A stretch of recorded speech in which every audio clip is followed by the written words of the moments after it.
এনজেপিতে বেড়ে ওঠা অপরাধমূলক কাজ, এর জন্য দায়ী পুলিশ প্রশাসন, এমনটাই মন্তব্য করলেন আইএনটিটিইউসি সভাপতি সুজয় সরকার।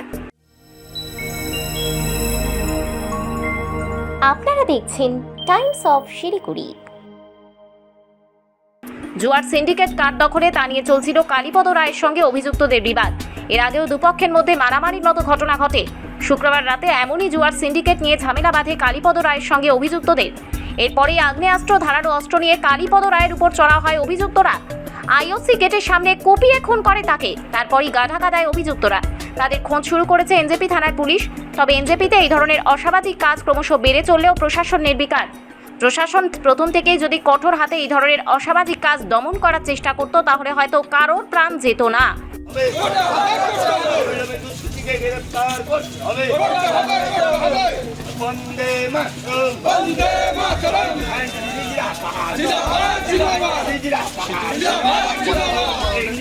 এমনই অভিযোগ থানার সামনে বিক্ষোভে সামিল হলো আইএনটিটিইউসি এনজেপি শাখা। এদিন সভাপতি সুজয় সরকারের নেতৃত্বে এই বিক্ষোভ প্রদর্শন করা হয়। পরবর্তীতে সুজয় সরকার জানান, পুলিশি নিষ্ক্রিয়তা এই খুনের জন্য দায়ী। অবিলম্বে অভিযুক্তদের গ্রেপ্তারের দাবি জানান তিনি। গতকাল রাতে আপনারা প্রত্যেকে অবগত আছেন যে একটা আইওসি সংলগ্ন এলাকায় একটা মার্ডার হয়ে যায় রাতের অন্ধকারে। একজন ব্যবসায়ীকে রাতের অন্ধকারে কিছু দুষ্কৃতিকারী খুন করে।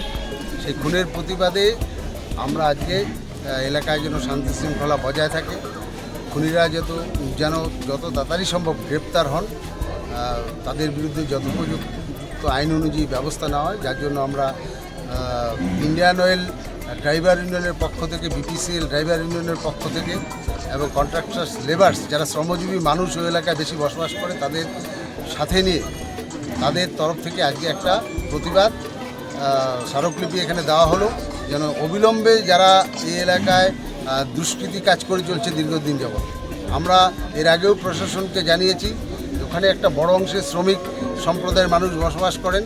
ওখানে এই দুষ্কৃতিকারীরা প্রায়শই প্রতিনিয়ত শ্রমিকদের উপর হামলা চালায়, তাদেরকে ভয় দেখায়, শাসিয়ে নির্যাতন দীর্ঘদিন চালিয়ে যাচ্ছে। আমরা প্রশাসনকে এর আগেও মৌখিকভাবে বারবার জানিয়েছি যে এলাকা উত্তপ্ত হচ্ছে, আপনারা ব্যবস্থা নিন। আমি এটা এই ক্ষেত্রে বলতে আমার দ্বিধা নেই, প্রশাসনের গাফিলতির জন্যই আজকে এত বড় ঘটনাটা ঘটেছে। আমি 2-3 বার প্রশাসনকে জানিয়েছি, ওই এলাকায় যারা শ্রমজীবী মানুষ আছে তারা আমার কাছে এসে বলছে যে কয়েকজন স্পেসিফিক কয়েকজন দুষ্কৃতিকারী কাউকেই মানছে না, প্রশাসনকে পাত্তাই দিচ্ছে না। তা আজকে তার ফল এই গতকালকে খুন হয়ে যাওয়া একজন ব্যক্তি। কোন সিন্ডিকেট চলছিল ওখানটা? সিন্ডিকেট চলছিল নাকি আমি জানি না, কারণ সেটা প্রশাসনের দেখার ব্যাপার। কোনো যদি সিন্ডিকেট চলে থাকে সেটা প্রশাসন আছে, প্রশাসন দেখবে।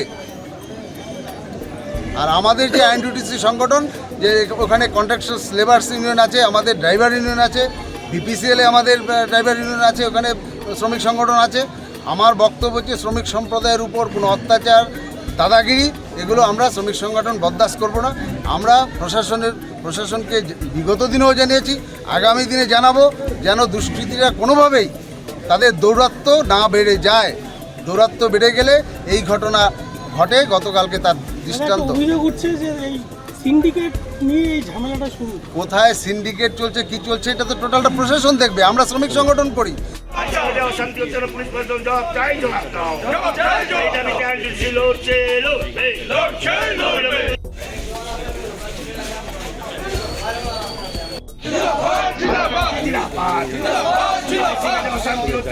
প্রশাসন জবাব চায়।